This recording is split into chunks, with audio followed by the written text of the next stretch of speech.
Good morning students.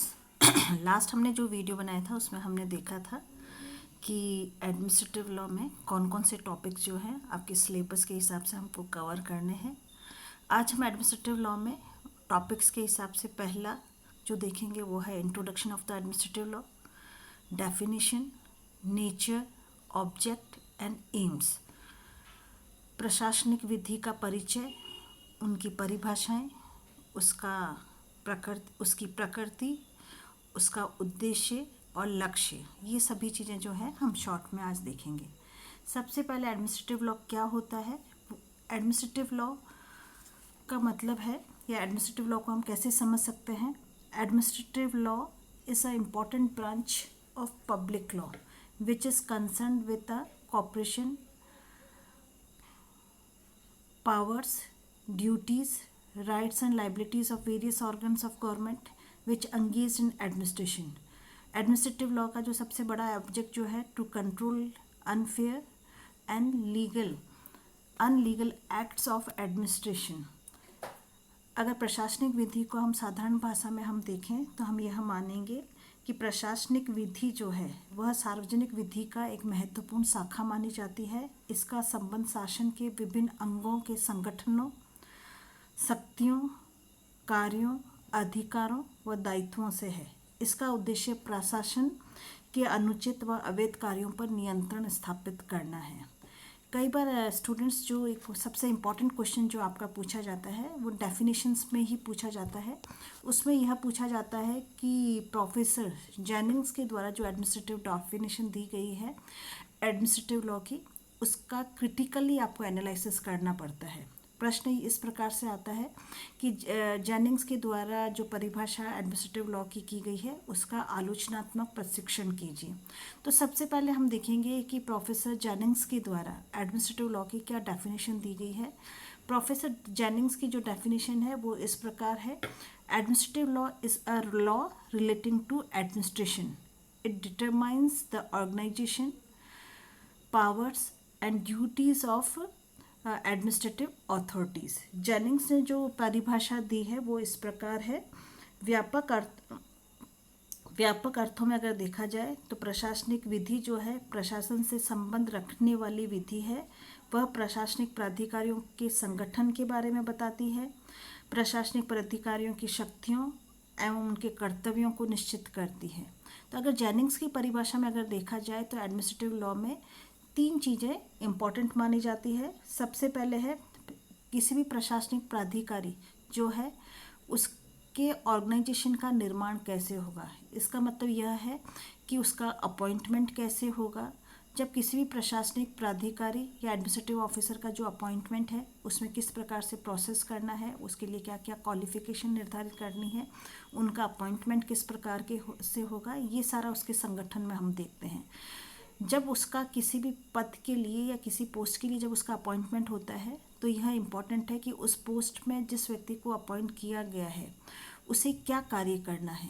तो ऐसी स्थिति में उसकी क्या ड्यूटीज़ है वो इम्पॉर्टेंट मानी जाती है और उन ड्यूटीज़ को करने के लिए उन्हें कुछ अधिकार दिए जाने जरूरी माने जाते हैं। तो जेनिंग्स की परिभाषा में इन सब चीज़ों को इम्पॉर्टेंटली बताया गया है। अब जेनिंग्स की परिभाषा को क्रिटिसाइज करने के लिए हमें अन्य विधि शास्त्रियों की भी परिभाषा को देखना पड़ेगा, तभी हम एनालिसिस कर सकते हैं कि जेनिंग्स की परिभाषा में ऐसी कौन सी कमी रह गई है जिसके आधार पर उसको क्रिटिसाइज किया जाता है। नेक्स्ट जो परिभाषा है वो है प्रोफेसर हार्ट के द्वारा दी गई है। प्रोफेसर हार्ट के द्वारा जो एडमिनिस्ट्रेटिव लॉ की परिभाषा दी गई है वो इस प्रकार है। In its wider meaning, administrative law is the law made by administrative authorities and includes the law which control administrative authorities. Professor heart के द्वारा जो परिभाषा दी गई है वो इस प्रकार है। प्रोफेसर हार्ट ने कहा है प्रशासनिक विधि प्रशासनिक प्राधिकारियों द्वारा निर्मित विधि है एवं इन प्राधिकारियों को नियंत्रित करने की विधि को सम्मिलित करती है। तो प्रोफेसर जो हार्ट है उन्होंने एक इसमें बहुत ही इम्पॉर्टेंट चीज़ जो जेनिंग्स से अलग है वो ये है कंट्रोलिंग पावर। प्रशासनिक प्राधिकारियों के ऊपर किस प्रकार से कंट्रोल किया जा सकता है, किस प्रकार से नियंत्रण स्थापित किया जा सकता है, ये इम्पॉर्टेंट पार्ट जो है हार्ट में माना जाता है। जबकि जेनिंग्स की परिभाषा में इसको इम्पोर्टेंस नहीं दी गई है। तो एक तो क्रिटिसाइज इस आधार पर हुआ है कि जेनिंग्स उसके संगठन को इम्पोर्टेंट मानता है, उनकी ड्यूटीज़ को इम्पोर्टेंट मानता है और उनकी शक्तियों को या अधिकारों को इम्पोर्टेंट मानता है।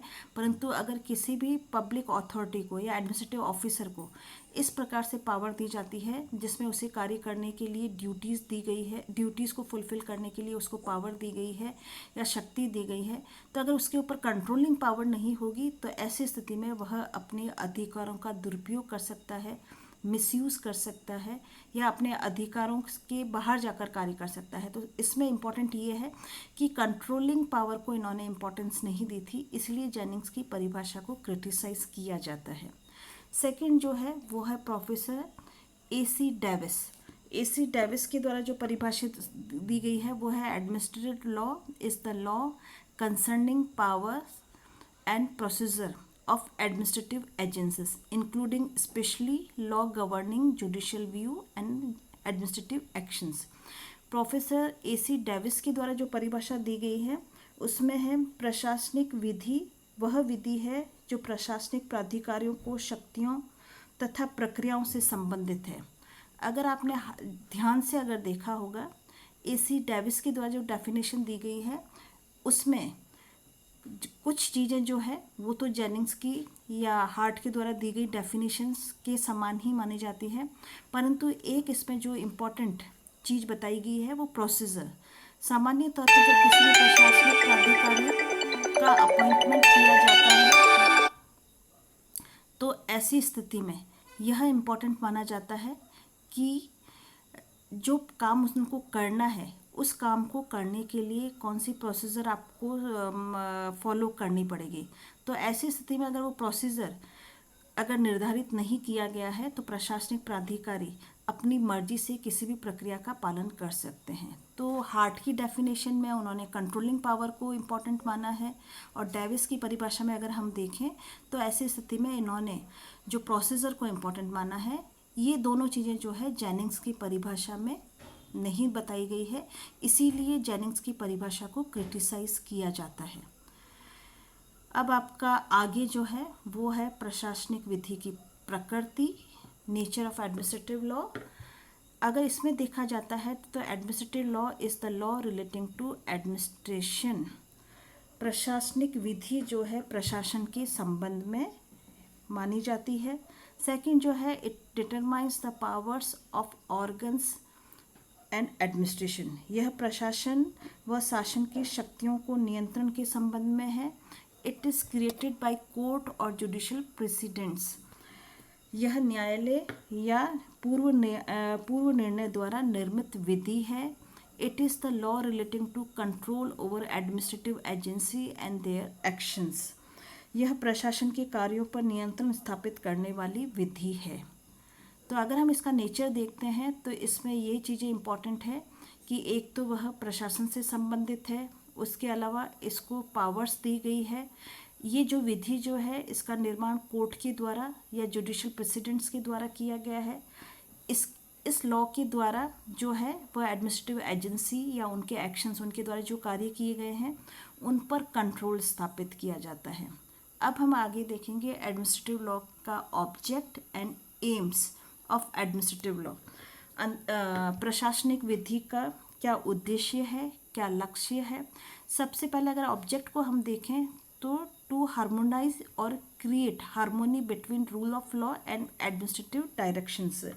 इसका सबसे पहला जो ऑब्जेक्ट या एम जो है यह माना जाता है कि विधि के शासन व प्रशासनिक विवेक के बीच सामंजस्य स्थापित करना।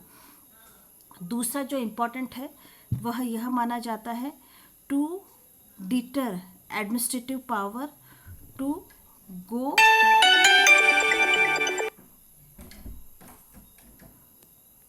गो बियॉन्ड पब्लिक इंटरेस्ट।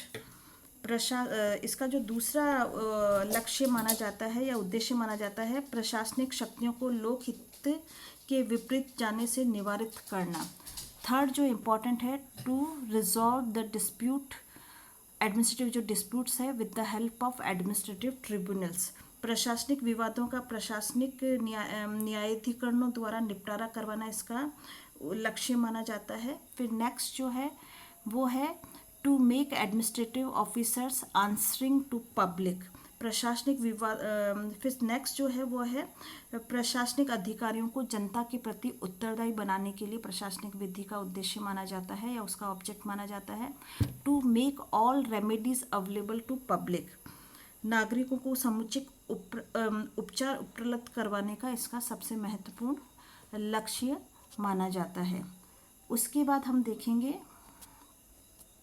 एक केस हम देखेंगे, chairman of managing director United Commercial Bank versus PC Kakkar 2003 supreme court के द्वारा यह केस निर्धारित किया गया है। इसमें सुप्रीम कोर्ट के द्वारा जो हेल्ड किया गया है वो है that power of judicial review can be used by administrative tribunals to determine the flaws in policy making procedure of administrative officers. उच्चतम न्यायालय ने निर्धारित किया कि प्रशासनिक अधिकारियों की नीति निर्धारण प्रक्रिया की कमी को दूर करने के लिए प्रशासनिक न्यायाधिकरण द्वारा न्यायिक पुनरावलोकन की शक्तियों का प्रयोग किया जाता है। तो ऐसी स्थिति में प्रशासनिक अधिकारियों के द्वारा जो नीति निर्धारण की जो प्रक्रिया है, अगर इसमें किसी भी प्रकार की कोई भी कमी रह जाती है तो ऐसी स्थिति में प्रशासनिक न्यायाधिकरण द्वारा न्यायिक पुनरावलोकन की शक्ति का प्रयोग किया जा सकता है और नीति निर्धारण की जो प्रक्रिया में जो कमी की गई है उसको दूर किया जा सकता है। थैंक्स स्टूडेंट, इसी के साथ आज हमारा ये टॉपिक कंप्लीट होता है। आगे नेक्स्ट टॉपिक जो आपके सिलेबस में है वह हम करेंगे।